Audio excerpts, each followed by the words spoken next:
sure that the country that you get was the same country that I got, with the same opportunity, and is not burdened by debt, is not burdened by problems that you can't solve because of things that we didn't address in my generation. And that's at the heart of my candidacy. You know, I got involved in running for the United States, and it was never my ambition to run for the U.S. Senate. I got involved because last year my company ran an ad. We've been running ads in Portsmouth, New Hampshire, where my office is, for years. I've lived and worked there over 20 years. Sometimes we ran ads in Portsmouth Herald and Foster's where we might get 5 or 10 applications. We ran one ad, and in the first 3 days, we got 350 applications for one job. That tells you, that speaks to how poor our economy is. I get it. I know, I see, I'm there every day working with people who are struggling to make ends meet. And unless we get some growth, some jobs, get our debt and deficits under control, the country that you get is going to be very different than the country that I got, and that's not fair. We need to make sure you get exactly the same shot when you come back from college, when you're going to Trinity, and I wish you all the best, that when you come back, you get exactly the same shot that I had when I came out of college. You know, I came out and I had a whole bunch of personal debt, educational debt that I had a shot to work at, but I didn't have to worry about government debt. And it's not fair that you're going to come out with some school loans and some government loans that you're going to have to pay off for the generation ahead. That's what my candidacy is about. Thank you very much. Now, our next question, what do you like to do in your spare time? Well, since I've been running for the United States Senate, I have very little spare time. Naturally. But as I said, I've got 4 kids. I spend a lot of my free time going to their sporting events all over. It takes me all over the state. There have been all sorts of high school leagues and rec leagues and sports leagues in the Portsmouth and Rye area where I live. That takes a huge amount of my time. A big part of my life has also been motor racing and mechanics. I've been a mechanic all through high school and college, and in fact, I'm proud to say I've got absolutely the best Snap-on toolbox in New Hampshire. But for many years, I was a very serious race car driver, and so a lot of my free weekends in my 20s, 30s, and 40s would find me in some racetrack somewhere racing, and my kids have had greasy hamburgers at every racetrack from Daytona to Sebring to Laguna to Loudon and places beyond. So I spent a lot of my time racing or working on my old cars, and if I'm not doing that, I'm going to my kids' events, and the rest of the time I'm working, and that seems to fill up a life. But now that I'm running for the U.S. Senate and I've quit my regular job, put that on hiatus, my family's been incredibly supportive, incredibly helpful to allow me to do this. And in fact, the first real weekend off that I've had was last weekend when I took a few days off to go to my son's high school graduation. It was great. All right. And our final question, what have you done to deserve my first vote? That's a great question. That's at the heart of how you should evaluate who you want to vote for. What I care about in this election cycle is making a difference. What I care about is fixing what I see wrong with America, joining a coalition of the willing in Washington that says we've got to create jobs and opportunity for people like you. And by that I mean getting government out of the way. You know, there's something going on right now, what I call a crisis in confidence. That government doesn't seem to do an awful lot of things well. We saw it in the Wall Street debacle. That was terrible. People don't make the comment that we had 40 or 50 or 60 auditors in those banks that failed from the controller of the currency. So even though we had auditors from the government there every day, it still failed. The fiasco in the Gulf right now that's so heartbreaking and terrible with an environmental disaster where our government is seemingly helpless watching this disaster absolutely take over and pollute the water and the shoreline and the grasslands, killing all sorts of wildlife and so on, and changing the environment and the economy of that local place. It's terrible. We're seeing the same there. We're seeing the inability in Arizona to stop illegal immigration because no one seems to have the political will to build a wall to stop the inflow of illegal immigrants. There just seems to be both a combination of a lack of competency, a lack of political will, and what I would call in the voting folks, normal people, and I include myself in that, just a lack of confidence that government can do anything well. And I think that we need regular people, people like me who's been involved in building businesses, who's been involved in dealing with the tax code so they know what entrepreneurs need to start a business, and fixing things so that they work again. I'm proud to say I'm a mechanic. I know how things work. There's absolutely no political basis in figuring out if a car will run or not. It's an absolute thing. You either know how to get it running or you don't. It doesn't care. That engine doesn't care if you're a Republican or a Democrat. You either know what you're doing or you don't.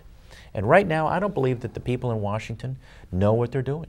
And I think that we need people from regular walks of life who have been business people or doctors or nurses or veterinarians or whatever the case may be, but just go in and engage, and we have enough of this same old gang of politics as usual.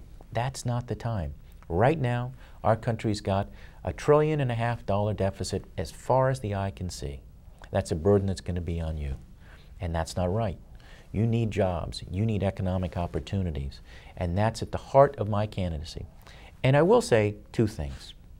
One is that the great thing I can tell you is that all the great companies that I can think of right now, Google, Apple, Microsoft, even Henry Ford, talking about cars when he started Ford Motor Company, they were started by young people, startups, young entrepreneurs who had a passion and a belief. They didn't have much capital. They didn't have anything except an idea.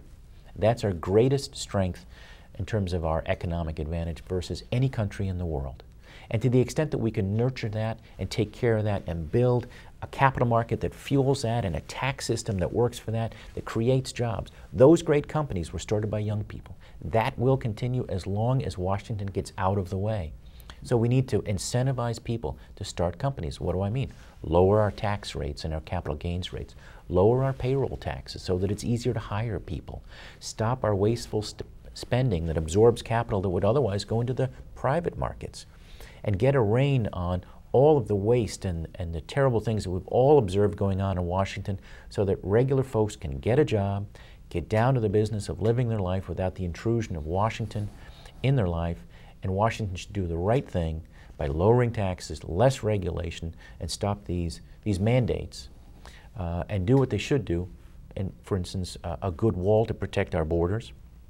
Do those things correctly and rebuild and get some confidence back in the American public. And if we do all of those things, build an environment for healthy companies to start and formulate, get control of our spending, it'll be a much better place. And that's what I want to do. That's what I want to earn your vote for. And I think that my background and my experience as a successful business person, I think lends itself to that. I know how the tax code works. I know how the capital markets work. I've been a successful New York Stock Exchange CEO. I built a business from zero, scratch, to over 5,000 employees and almost $500 million in sales. I know how hard it is. I know how difficult it is. I know what it's like to be in your 20s and 30s and worried in the next, as your head hits the pillow, if you're going to make payroll the next day. It's not easy. It's hard. And that is a very grounding and a very real experience. I know what it's like to make a bet with your house on the line, and if you lose it, it's life-altering. That gives you a real insight into what policy should be. That gives you a real insight. And I think now our biggest problem is all related to jobs, the economy, getting our country moving, and getting our debts and our balance sheets under control. If we don't take care of those issues, those four issues, we're going to have a very different country in a very short time. So my candidacy is about going to Washington so that you can have exactly the same shot at the American dream that I've had. And that's really what I want to do. That's why I think that every young person should be asking exactly that question. What's in it for them? What's in it for their view of what America is going to be? And are the people running responsible to them? Do they care about it? And I trust you, trust me by saying that my focus is making sure that you and everybody else listening to me today knows that I know that people are working part-time when they want to work full-time. They're making less money today than they made a few years ago. Their house is worth less today than it was a few years ago. We're seeing millions of jobs going overseas, and many of them shouldn't be, and it's unfair. And we need experienced business people to say, wait a minute, we've got to fix these problems. That's not right. Because if you don't have a job, if you don't have economic security, if you can't deal with this economic anxiety that we all feel, then we're going to have a very different America. We're going to have an America that can't afford to give you what you need in terms of taking care of your family when you're my age, and that's not right. So my objective is that. And lastly, I'm going to touch on something that I do all the time. My folks came to America. I'm the proud son of immigrants. They had nothing. They came to the States from Scotland. Except they had one thing.